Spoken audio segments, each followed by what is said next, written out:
Hello everyone, कैसे हैं आप सब। एक बार पुनः शिव कोचिंग क्लासेस पर स्वागत है। उम्मीद करता हूं आप सब अच्छे होंगे, मस्त होंगे, बेहतर होंगे, आपकी पढ़ाई बेहतर चल रही होगी। क्लास 12 फिजिक्स एनसीईआरटी में आज हम बात करेंगे प्रकाश का ध्रुवण।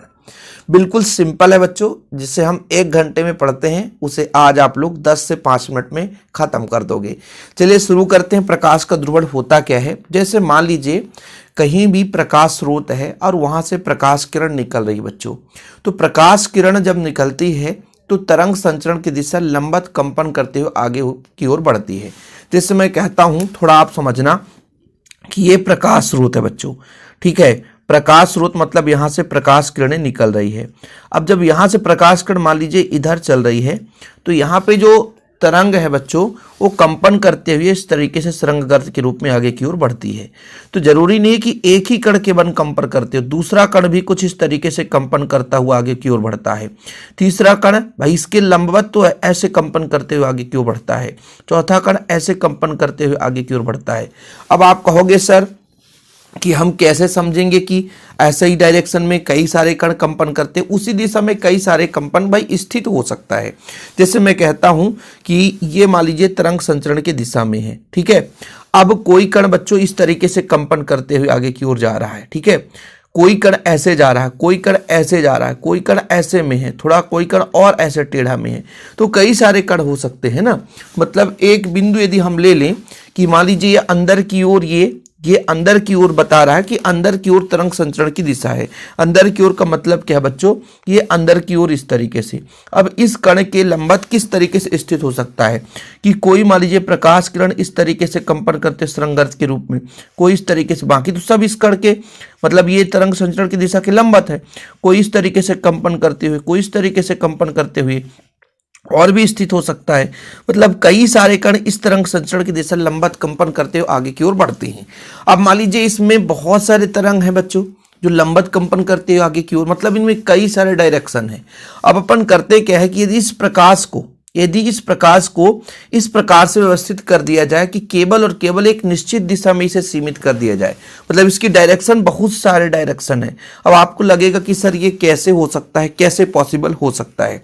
तो देखो बच्चों, ये मान लीजिए आपका एक तरंग संचरण की दिशा है, ऐसे कंपन करते हुए आगे बढ़ता है, आगे की ओर बढ़ रहा है, तो भी आपका बच्चों क्या है, लंबवत कंपन करते हुए आगे बढ़ेगा।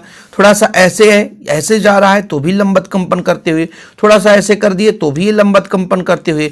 मतलब यहाँ पे ऐसा है, ऐसा है, ऐसा है, मतलब इसको घुमाते जाएंगे बच्चों, इस पेन को हम घुमाते जाएं तो एक आपको क्या मिलेगा कि कई सारे कणों का भाई ऐसा है, फिर ऐसा है, फिर है, क्योंकि भाई तरंग संचरण की दिशा अंदर की ओर है, इसके लंबवत कंपन करते हुए तरंग आगे की ओर बढ़ता है। इस तरह की है, फिर लंबवत है, थोड़ा और घुमाए फिर लंबवत है, ऐसे किया लंबवत है।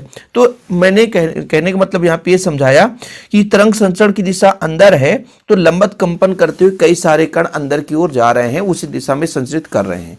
अब अपन क्या करते हैं कि जितने भी प्रकाश तरंग आगे की ओर बढ़ रहे हैं, इसमें हम उनको क्या करें बच्चों कि एक निश्चित दिशा में सीमित कर दें, तो वो परिघटना प्रकाश का ध्रुवण कहलाता है। यानी प्रकाश का ध्रुवण एक परिघटना है जिसमें विद्युत सदिश के कंपन प्रकाश संचरण की दिशा के लंबवत तल में एक निश्चित दिशा में सीमित कर दिया जाता है। और जब बहुत सारे कण तरंग कंपन करते हुए आगे की ओर बढ़ते हैं, जैसे यहाँ पर हमने एक स्लिट रख दिया और स्लिट केवल ऐसा रखा बच्चों, तो केवल ये वाला तरंग आगे की ओर बढ़ेगा। तो यहाँ पे पता चला बाकी के तरंग यहाँ से छट गए, खत्म कहानी। जैसे बच्चों मान लीजिए यहाँ पे मान लीजिए पतला छिद्र है, ठीक है, स्लिट है। अब कोई तरंग इस तरीके से जा रहा है, कोई तरंग इस तरीके से जा रहा है, कोई तरंग इस तरीके से जा रहा है, तो अब केवल कौन सा तरंग जाएगा, जो तरंग इस तरीके से जाएगा वही निकल पाएगा। देखो ना, दिमाग देखो आप लोग कि जो जैसे ये स्लिट है, ठीक है, यहां से केवल जो इस तरीके से तरंग जाएगा वो निकल जाएगा, बाकी थोड़ा भी टेढ़ा है तो ये नहीं निकल पाएगा। तो इसके कारण जैसे यहां से बहुत सारे कण जा रहे थे, तो सारे कण तो नहीं जा पाएंगे, केवल एक निश्चित कण ही जा पाएंगे, जिसमें आप ये समझा सकते हो कि केवल और केवल कुछ ही तरंग आगे की ओर जा पाई हैं। तो इस कारण से उसकी तीव्रता में कमी आ जाती है, संमितता में कमी आ जाती है। यही घटना आपका प्रकाश का ध्रुवण कहलाता है और कुछ भी नहीं है। समझ में आया कुछ मैंने क्या समझाया भाई साहब? मेरे कहने का तात्पर्य आप लोग थोड़ा समझना ना, बहुत ज़्यादा परेशान मत होना। मेरे कहने का तात्पर्य है यहाँ पे कुछ कण इस तरीके से कंपन कर रहा है, कुछ कण इस तरीके से कंपन कर रहा है, कुछ कण इस तरीके से कंपन कर रहा है, कुछ कण इस तरीके से कंपन कर रहा है। अब सामने हमने एक स्लिट रख दिया, स्लिट जिस दिशा में रखा बच्चों, ऐसा स्लिट रख दिया, ये पतला छिद्र है यहाँ से, तो केवल कौन सा तरंग आगे बढ़ेगा, तो केवल ये वाला तरंग संचरण की दिशा में, केवल ये वाला तरंग आगे की ओर बढ़े, यहाँ से क्रॉस होगा, बाकी का बाकी सब निपट जाएंगे, बाहर हो जाएंगे। इससे क्या होगी, चारों ओर सममितता में क्या होगी, कमी होगी, होगी कि नहीं होगी, क्योंकि बाकी के बाकी यहाँ पे रुक गए हैं। ठीक है बच्चों, तो ये परिघटना प्रकाश का ध्रुवण कहलाता है। ठीक, अनुप्रस्थ तरंगे होती है जो कि है ना लंबत कंपन करते हुए आगे की ओर बढ़ती है। देखो थोड़ा सा परिघटना, प्रकाश से संबंधित व्यतिकरण विवर्तन की परिघटनाएं तरंग के सिद्धांत से पुष्ट होती है, किंतु यह बतलाने के लिए असमर्थ है कि प्रकाश अनुप्रस्थ तरंग है अथवा अनुदैर्ध्य तरंग है। हाइगन ने सर्वप्रथम इसे अनुदैर्ध्य तरंग कहा, किंतु ध्रुवण की परिघटना केवल अनुप्रस्थ तरंग में संभव है, अतः यह माना गया कि प्रकाश अनुप्रस्थ तरंगे होती है। ठीक है, अध्रुवित तरंग किसे कहते हैं बच्चों, अध्रुवित तरंग जिसमें मान लीजिए तरंग संचरण की दिशा में चारों दिशा में संचरण करते हुए आगे की ओर बढ़ता है कोई तरंग। अध्रुवित तरंग उन तरंगों कहते हैं जिनके कंपन तरंग संचरण की दिशा के लंबत तल में सभी दिशाओं में परिवर्तित होते रहते हैं। सभी दिशाओं का मतलब आपको समझा ही दिया है कि भाई मान लीजिए कंपन की दिशा लंबत संचरण की दिशा अंदर की ओर है, तो भाई कोई इस तरीके से कंपन कर रहा है, कोई इस तरीके से कंपन कर रहा है ना, अंदर की ओर है लंबत दिशा, कोई इस तरीके से कंपन कर रहा है, कोई इस तरीके से कंपन कर रहा है, तो बहुत सारे कण आगे की ओर कंपन करते हुए बढ़ते हैं। तो क्षमा प्रार्थी हूँ बच्चों, थोड़ा सा फोन आ ही जाता है दूसरे मोबाइल में, कोई बात नहीं। चलिए, तो अध्रुवित तरंग में आपने क्या समझा कि कई सारे कण कंपन करते हुए संचरण की दिशा में कई सारे कण आगे की ओर बढ़ रहे हैं, सभी दिशाओं में चल रहे हैं, तो अध्रुवित तरंग है। लेकिन उसी को एक हम क्रिस्टल के माध्यम से गुजार दें जो कि केवल एक ही डायरेक्शन में जाने वाले तरंग को आगे जाने दे, तो आपका ध्रुवित तरंग हो जाता है। क्या हो जाता बच्चों, ध्रुवित तरंग हो जाता है। ध्रुवण की परिघटना बताओ, समझ में आया कि नहीं। ध्रुवण कोई भी बच्चा बता सकता है आसानी से, देखो परिभाषा मिलेगा, चिंता ना करो। ठीक है, ध्रुवित तरंग क्या बच्चों, उन तरंगों ध्रुवित तरंग कहते हैं जिनके कंपन तरंग संचरण की दिशा लंबत तल में किसी विशेष दिशा में सीमित होते हैं, विशेष दिशा में सीमित हो जाते हैं, सभी दिशा में नहीं चलते। जैसे यहां पर आप देखो ना, सभी दिशाओं में मान लीजिए तरंग है, अब यहां पे एक ऐसा क्रिस्टल कर दो कि केवल एक ही दिशा में जाने वाले तरंग उससे क्रॉस होकर आगे बढ़े, तो आपका ध्रुवित तरंग हो जाता है बच्चों।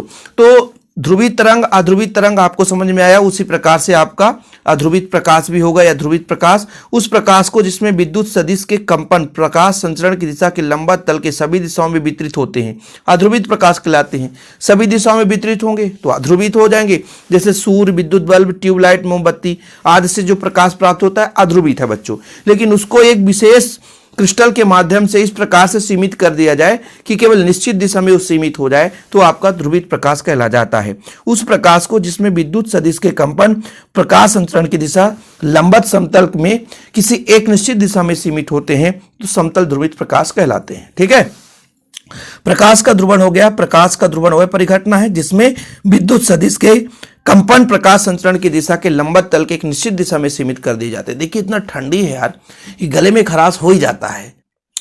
तो ध्रुवण की परिभाषा आप बहुत सिंपल तरीके से समझ गए होंगे कि प्रकाश का ध्रुवण वह परिघटना है जिसमें विद्युत सदिश के कंपन प्रकाश संचरण दिशा के लंबत तल में एक निश्चित दिशा में सीमित कर देते हैं, एक निश्चित डायरेक्शन में। सभी दिशाओं में कंपन कर रहा था, उसको एक निश्चित डायरेक्शन में कर दो बच्चों, तो खत्म कहानी, आपका हो जाता है प्रकाश का ध्रुवण। और हम इसी चीज को समझाने के लिए इतना समय लिए हैं, बाकी आप लोग समझ गए होंगे, ज्यादा इसमें टाइम पास करने की जरूरत नहीं है, एग्जाम के पॉइंट ऑफ व्यू से इतना काफी है। फिलहाल अभी के लिए इतना ही। वीडियो पसंद है तो लाइक करके शेयर कर दें। ऐसे ही वीडियो पाने के लिए चैनल को सब्सक्राइब कर लें। और जिन बच्चों को नोट्स लेना है तो आप लोग कांटेक्ट कर सकते हैं किस नंबर पे, 9685 29 91 49 9685299149 मेरा पर्सनल नंबर है बच्चों। आपको नोट्स लेना है तो कांटेक्ट जरूर करें। फिलहाल अभी के लिए इतना ही। जय हिंद, वंदे मातरम।